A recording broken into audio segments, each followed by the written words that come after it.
Bienvenidos a Hecho en Casa, tesis de antropología de la Facultad de Filosofía y Letras de la Universidad de Buenos Aires. Un podcast del proyecto Antropoqué.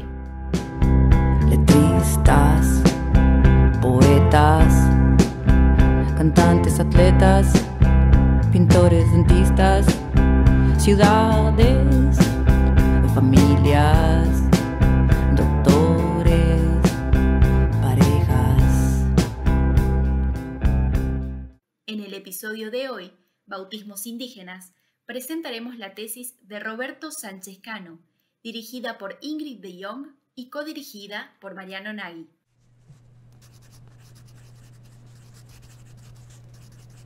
Toda la historia de la evangelización indígena a ambos lados de la cordillera, anterior y posterior al momento en que aquí nos centramos, se sustentó en procesos de conquista. Entre 1878 y 1885, las campañas militares llevadas a cabo por el Estado argentino tuvieron como resultado el fin del período de fronteras y el inicio de un largo derrotero de subordinación y desestructuración sociocultural para la población indígena habitantes de aquellos territorios. La prédica de la doctrina cristiana, la imposición de sacramentos y su inscripción en actas de bautismo fueron los mecanismos centrales de la evangelización indígena en la Patagonia, con el fin de controlar, disciplinar e introducir una nueva fe y cultura. Para tal fin, desde las agencias eclesiásticas se vehiculizaron distintas estrategias evangelizadoras sobre un sujeto indígena que, no obstante estar en una desventajosa situación de subordinación y sometimiento, desplegó espacios de resistencia y negociación. La adopción del cristianismo fue un recurso más dentro del cada vez más recortado abanico de estrategias que algunos líderes indígenas tuvieron disponibles para garantizar mejores condiciones de vida a su gente en el marco de una mayor subordinación militar al Estado argentino y de una progresiva amenaza de avance fronterizo. Quien mejor comprendió la relación entre indios amigos y el cristianismo fue el misionero lazarista Jorge Salvaire, defendiéndola como de carácter esencialmente político. Para el indígena, hacerse cristiano no significó otra cosa que hacerse argentino. Es decir, la conversión para los indios amigos formó parte de un conjunto de estrategias que los indígenas pusieron en la balanza en la negociación de condiciones con el Estado. Boa noite, povo, que eu cheguei. Mais outra vez apresenta meu baianá. Eu vou cantar com muita... Las ciencias sociales comienzan a consolidarse como tales hacia fines del siglo XIX. En esta consolidación se distinguen unas de otras por su objeto de estudio. En ese momento, la historia y la sociología toman como objeto a la sociedad occidental, mientras que las ciencias antropológicas se van a ocupar de las otras sociedades, a las que se comienza a conocer en profundidad en el marco de la colonización europea de los continentes americano, africano y asiático. Una de las tantas diferencias entre la sociedad occidental y las sociedades nativas es el uso de la escritura. Mientras que Occidente, desde el origen de la palabra escrita, redactó y conservó documentos como forma de transmitir la memoria colectiva, muchas sociedades a lo largo del mundo sostienen la oralidad y el relato generacional como una forma de transmisión cultural. ¿Esto implica que las sociedades no occidentales no tienen historia? La historia solo puede ser historia si se reconstruye a partir de documentos escritos. ¿Cómo se llama a la investigación histórica sobre las sociedades no occidentales? Este es uno de los tantos debates del vínculo entre antropología e historia. En Latinoamérica, el debate se complejiza aún más, ya que el proceso de colonización fue muy extenso en el tiempo, y a lo largo de los siglos se produjeron documentos escritos sobre las comunidades indígenas de cada territorio. Incluso, algunas personas pertenecientes a estas comunidades aprendieron a leer y escribir, lo cual permitió la generación de registros escritos desde su perspectiva. Etnohistoria es el concepto mayormente utilizado para definir a los trabajos realizados que buscan describir, analizar o comprender a las comunidades indígenas a partir del análisis de documentos históricos, escritos o no por personas de las propias comunidades. Algunos antropólogos prefieren llamarlas investigaciones de antropología histórica, ya que consideran que el término étnico es utilizado finalmente como un eufemismo del indígena. ¿Acaso hablaríamos de una etnia española o una etnia argentina? Más allá de estos debates, fueron y son muchos los antropólogos que a partir del análisis documental, a través de fuentes históricas como registros notariales, pleitos, visitas, censos o diarios, buscan comprender la vida cotidiana de las comunidades estudiadas. En la tesis de hoy, les invitamos a escuchar un ejemplo de este tipo de trabajo.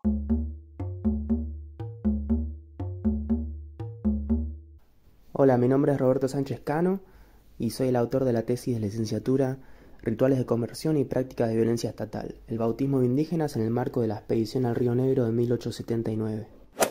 Bueno, para comenzar, Roberto, te queríamos agradecer mucho por estar en el episodio de hoy y te preguntamos cuál es el tema de tu tesis, por qué te interesaste en este tema y cómo te acercaste al mismo. El tema de mi tesis es el bautismo de indígenas durante la conquista del desierto, especialmente los bautismos de la expedición al Río Negro de 1879, quizás la más conocida de todas por la participación de Julio Argentino Roca. En la tesis hice un seguimiento y una reconstrucción de los escenarios y los contextos en que sucedieron estos bautismos durante toda la campaña. Es decir, un recorrido que fue desde Azul hasta Carmen de Patagones en aproximadamente 5 meses, e indagué acerca de cuál fue la función del bautismo para los distintos actores en este contexto de ocupación de los territorios indígenas y el sometimiento de sus habitantes. Como subtema trabajé el papel que tuvo la Iglesia Católica, tanto la Iglesia Nacional como la Congregación Salesiana en este proceso, ya que ambos participaron en el proceso de evangelización.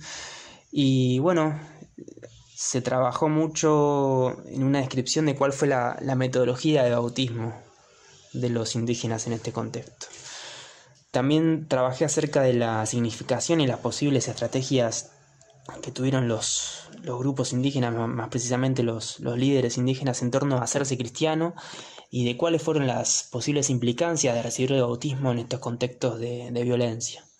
Dentro del arco indígena se analiza los casos de los indios amigos, que eran los escuadrones indígenas que formaban parte del ejército argentino, que tuvieron una participación grande en las tropas que participaron en la conquista de Pampa y Patagonia. Y por otro lado, los diferentes grupos indígenas que al contrario fueron hechos prisioneros durante la campaña. De esta manera, en la tesis me pregunté acerca de las características que tuvo este ritual de bautismo para unos y para otros. En definitiva, la pregunta es ¿qué significó su conversión al catolicismo en este contexto de violencia y sometimiento? Me interesé por esta temática de los bautismos en particular durante el proceso mismo de elegir un tema de investigación para la tesis. Hacia finales de la carrera elegí cursar el seminario anual de tesis con orientación de etnohistoria. Por otro lado, yo siempre había tenido como el interés de trabajar y estudiar un poco el proceso de conquista de Pampa y Patagonia. Pero una vez en el seminario conocí a Ingrid de Jong, quien fue mi tutora, y acá empezó un camino en el cual me invitó a formar parte de su equipo de investigación, el grupo de estudios Frontera Sur, que estudian las relaciones interétnicas de Pampa y Patagonia, principalmente del siglo XIX.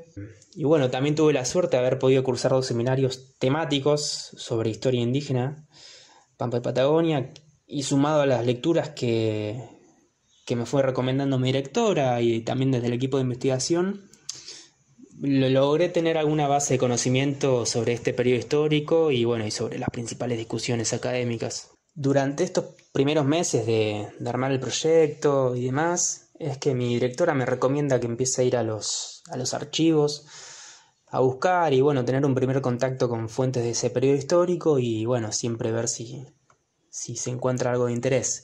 Es entonces que durante una visita familiar a Viedma, que es de donde soy, aproveché para ir al archivo histórico del Museo de Carmen Patagones, que es el pueblo que está al frente, y simplemente a revisar el catálogo y ver qué pasaba. Y ahí me encontré con un cuaderno de un misionero, un tal Antonio Espinosa, que yo no conocía, que contenía listas de bautismos realizados justamente durante los años de la conquista del desierto. Iban desde el 79 hasta el 85 y contenían cientos de nombres y fechas y nombres de padres y esto me llamó mucho la atención Y a partir de ahí, bueno, empezó mi interés por el tema, ya que anteriormente nunca había pensado acerca del proceso de evangelización, ni el papel de los misioneros, ni de los bautismos durante la conquista como un tema a trabajar. ¿Cuánto tiempo llevó el proceso de trabajo de campo y la escritura de la tesis? El proceso de trabajo, desde que definí este tema concreto, fue de un poco menos de un año. Recuerdo que por marzo fue que definimos el tema de bautismos como eje principal y para noviembre ya estaba terminando. Si pienso en la etapa previa, de todos modos, de empezar a realizar el proyecto de tesis, de buscar posibles temáticas, tengo que sumar otro año más. De algún modo creo que empezar a escribir la tesis es un poco la punta del iceberg.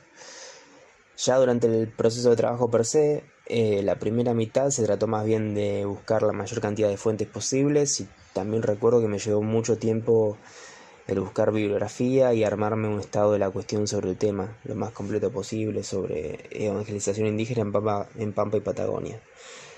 Y el tiempo de escritura fueron unos 5 meses más o menos, desde abril-mayo hasta noviembre, en los que en paralelo continuaba yendo a los archivos y a bibliotecas. Tu tesis analiza específicamente la práctica de bautismos. ¿Por qué te enfocaste particularmente en esta práctica? ¿Qué te permitió dilucidar? Porque entendimos bastante desde el principio que de ahí se abrían muchas aristas y preguntas interesantes. Para todos los actores envueltos en el bautismo se juegan cosas diferentes, pero bueno, siempre muy importantes. Estaba la cuestión obvia del bautismo como ritual central de la religión cristiana y también el bautismo como una cuestión burocrática, porque para ese momento tanto el bautismo como la iglesia, significaban el registro civil de las personas frente al Estado. Al principio las primeras preguntas me vinieron por el lado del bautismo en tanto símbolo de sometimiento, por el acto del bautismo como un borramiento identitario y de imposición de nombres cristianos a personas indígenas.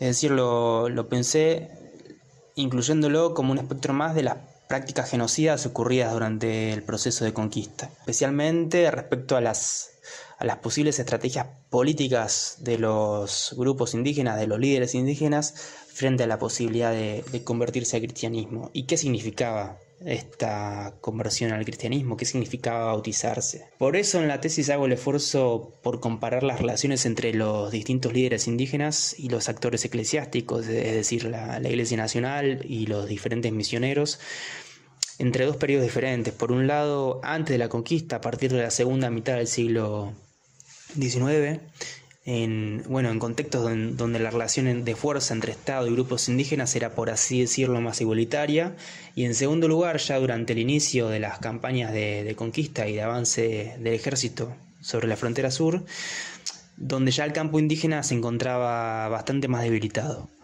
En definitiva, lo que se dilucida es que la conversión al cristianismo fue un acto puramente político, porque desde lo religioso, poco se puede decir. Vemos que la cristianización era, por así decirlo, en la década del 70, una opción que tenían los caciques. Y como a medida que el Estado argentino empieza a presionar más y más sobre la frontera sur, a medida que avanza la década de 1870, cada vez más líderes indígenas van aceptando la cristianización, el bautismo, como una forma de lograr capital político. Ya para la época de las campañas militares, las primeras campañas fueron en el 78 y ni hablar en el 79, la conversión al cristianismo ya deja de ser una opción y termina siendo una imposición e incluso una intromisión directa del Estado y del ejército en prácticas culturales como la poligamia y el propio liderazgo indígena. Esto lo vemos en la tesis, sobre todo en el capítulo 3, que analizo los ejemplos concretos de los bautismos a los grupos de los caciques amigos Manuel Grande y Tripailaf. También en la tesis se le da mucha importancia a la reconstrucción de los escenarios de los bautismos, y lo que intenté hacer aquí fue desnaturalizar esta práctica y poder aclarar a grosso modo qué es lo que estaban haciendo estos misioneros salesianos que acompañaban al ejército sin saber hablar demasiado español, porque eran básicamente italianos recién llegados al país, y por supuesto menos aún el mapudungún. ¿Qué hacían estos tipos enseñando catequesis y bautizando niños en las tolderías? Prisioneros y también adultos que claramente no entendían qué era lo que estaba sucediendo, en medio del campo patagónico y pampeano, seguramente muertos de frío, hambre, miedo. Y bueno, luego anotando estos bautismos en actas y mostrando el número de sacramentos realizados como una carta de triunfo. Desde la congregación salesiana siempre me llamó la atención cómo se narra la participación salesiana en la conquista del desierto como un éxito total. Tu trabajo de campo tiene una particularidad, que es que toma un enfoque etnohistórico, en contraste con lo que conocemos como la etnografía tradicional. ¿Qué particularidades tuvo para vos este trabajo? ¿Cómo viviste el trabajo de campo en particular? Trabajé 100% con fuentes, algunas inéditas, es decir, que forman parte de los catálogos de los archivos, y otras ya editadas en libros y quizás de más fácil acceso. De algún modo, para compararlo con una etnografía tradicional, mis informantes y entrevistados fueron todos estos personajes que participaron en la expedición y dejaron registros de su experiencia. Registros siempre muy diversos. El hecho de que la expedición al Río Negro, que es la campaña en la que participó Roca, haya sido en su momento un acontecimiento político y propagandístico tan importante, que intentó mostrarse como un acontecimiento épico, hizo que junto al ejército también fueran todo un espectro de personajes. Por ejemplo, periodistas de los principales medios de la época, científicos, por supuesto misioneros, fotógrafos. Bueno, en este caso yo trabajé con las fotografías de Antonio Pozo, y la verdad que contar con registro fotográfico para esa época, bueno, fue un lujo. Los militares, por supuesto, también produjeron fuentes, diarios de marcha, órdenes, etc. Bueno, como particularidad para abordar estos contextos y la reconstrucción de escenarios del pasado en donde participan actores indígenas, en antropología histórica, bueno, hay que usar todo un abanico de estrategias. Algunas de ellas son el microanálisis, la microhistoria, que son herramientas útiles para, interrogar documentos, fuentes, que muchas veces suelen ser fragmentos o estar dispersos. Y requiere leer las fuentes entre líneas y hacer un trabajo de triangular registros diversos. En mi caso, por ejemplo, mi tesis requirió todo un trabajo de ir buscando datos en diferentes crónicas, comparando estos relatos, analizando y, por dar un ejemplo, qué era lo que quería contar un misionero, qué era lo que elegía contar y qué era lo que el otro omitía. O de repente encontrar en el diario de uno de estos misioneros que le narraba a su superior que el bautismo había sido un éxito, que bautizaron no sé cuántos niños indígenas que habían entendido el catecismo, que estaba contento, etc. Y de repente encontrarme en el diario de uno de los científicos de la expedición que narraba en un parrafito cómo uno de estos sacerdotes estaba frustrado porque los niños de alguna toldería no le entendían nada al catecismo y se reían de él. Este trabajo de campo para mí fue súper interesante y la verdad que sacando de lado todo lo que es el padecimiento de escribir una tesis, el proceso de trabajo de campo en archivo fue hasta divertido. Lo viví realmente como una investigación y la verdad que disfruté el proceso porque me interesaba mucho lo que estaba buscando. Si tuvieras que elegir una palabra para definir tu experiencia de la tesis, ¿cuál sería? Elegiría la palabra ensamblaje. Porque cuando pienso en la experiencia que fue hacer mi tesis, pienso en todas las piezas que fui juntando de distintos lugares físicos, por ejemplo, archivos de distintas ciudades o distintas bibliotecas donde iba a buscar, por ejemplo, algún libro de historia de la congregación salesiana, a ver si encontraba algo respecto de estos misioneros de la expedición. A su vez, la palabra ensamblaje también se me viene cuando pienso en cómo fui reuniendo, comparando y ensamblando estas crónicas y diarios, es decir, distintas miradas para plantear cómo fueron o cómo pudieron ser estos rituales de bautismo en la conquista del desierto. ¿Qué fue lo que más te gustó hacer de tu tesis? Bueno, lo que más me gustó de mi tesis, hoy 2 años después, son varias las cosas. Me gusta mucho el tema de mi tesis, haber generado algo referente a la historia de la Patagonia, que es de donde soy, viajar a Viedma, a Carmen de Patagones, revisar archivos en mi ciudad, haber podido hacer un contenido que creo que es un aporte para desnaturalizar algunas miradas tradicionales que aún hoy están súper enraizadas respecto de lo que fue el proceso de evangelización indígena en Patagonia y de la conquista del desierto en general. Me gustó mucho también la parte de la investigación, de búsqueda de fuentes, recuerdo de ponerme contento cuando encontraba una fuente que estaba buenísima y me iba a super servir para desarrollar una idea y entusiasmarme con eso. Bueno, también me gustó mucho que en el proceso comencé a formar parte de un equipo de investigación por primera vez y con ellos conocí lo que era ir a ponencias, a congresos. De algún modo fue como toda una introducción a la vida académica. Y también, bueno, todo el trabajo de intercambio con mi directora Ingrid de Jong, que bueno, básicamente fue una escuela de escritura y de investigación. No sé, en definitiva creo que la tesis fue para mí hacer un montón de cosas por primera vez y eso está buenísimo. Bueno, y también tengo que decir que en su momento lo que más me gustó fue terminarla. Pero bueno, ahora ya 2 años después, no sé, pienso en la tesis y estoy muy contento. ¿Qué película, canción o libro le recomendarías a alguien que está interesada en tu tesis? Bueno, me gustaría recomendarles una versión de la canción Par Mil de Divididos, hecha por Rubén Patagonia, este músico chubutense cuyo nombre es Rubén Chauque. Bueno, y la particularidad es que es una versión hecha en Mapuzungún. Bueno, en la tesis se habla mucho sobre este proceso de sometimiento, de las prácticas genocidas sobre la población mapuche tehuelche, del intento de borrar identidades, las prácticas culturales originarias e imponer, bueno, una nueva cultura, una nueva religión. Así que como contracara me gustó mucho encontrar esta versión donde para variar es el idioma mapuzungún el que se expande y adapta esta canción que es súper bonita. Bueno, espero que la disfruten.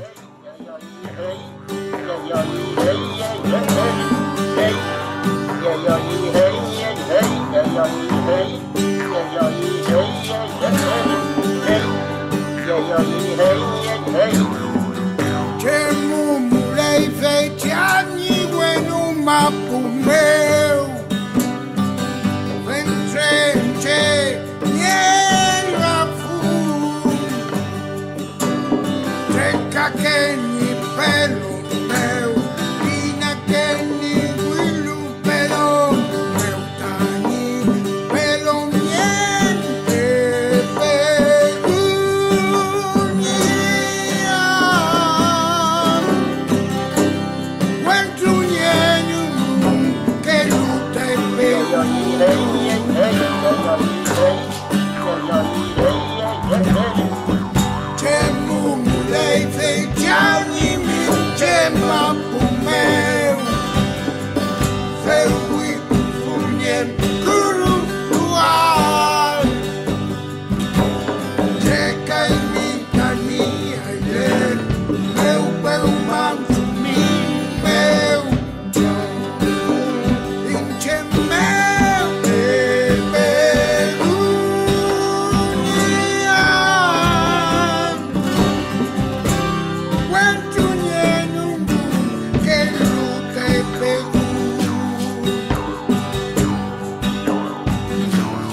Hecho en Casa es un podcast realizado por el proyecto Antropoqué con el apoyo del Departamento de Ciencias Antropológicas de la Facultad de Filosofía y Letras de la Universidad de Buenos Aires.